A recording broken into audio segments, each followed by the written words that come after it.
Hi friends, এই দেখতে পাচ্ছ মাশরুম আজ বাজার থেকে নিয়ে আসা হয়েছে। সেগুলো আজ আমি কাটতে বসেছি। এই দেখো ছোট ছোট করে ছাল ছাড়িয়ে আমি মাশরুমটা কেটে নিয়েছি, তারপর এই ধুয়ে নিয়েছি। এবার এতে নুন দেব, 1 চামচ মতো আমি নুন দিয়েছি। নুন দিয়ে এটাকে ভালো করে মাখানোর পর এতে দেব হলুদ গুঁড়ো দিয়ে মাখালাম। তারপর আমি দিচ্ছি লঙ্কার গুঁড়ো, এখানে আমি দিয়েছি কাশ্মীরি লঙ্কার গুঁড়ো কালারের জন্য।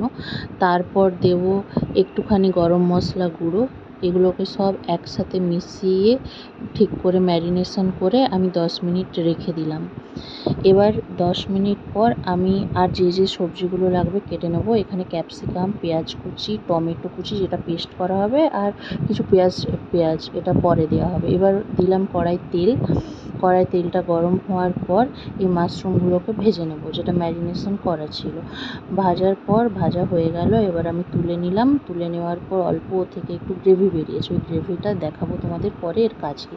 এরপর কড়াটা ধুয়ে এনে আবার কড়া বসিয়ে এতে একটু তেল দিয়ে দিলাম। তেলটা গরম হওয়ার পর তারপর আমি দিলাম জিরে আর এলাচ ফোড়ন।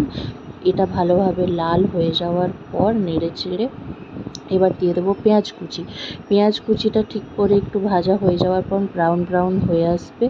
এবার এতে দেব আদা বাটাটা পরিমাণ মতো দেব।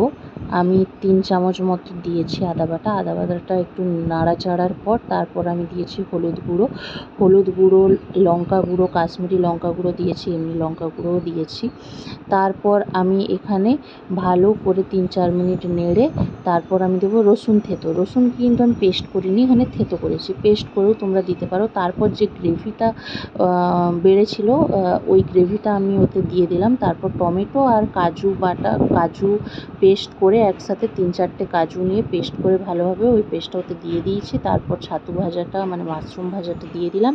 এবার নেড়ে চেড়ে আর যে লাস্ট অব্দি গ্রেভিটা আছে ওটা দিয়ে দিলাম।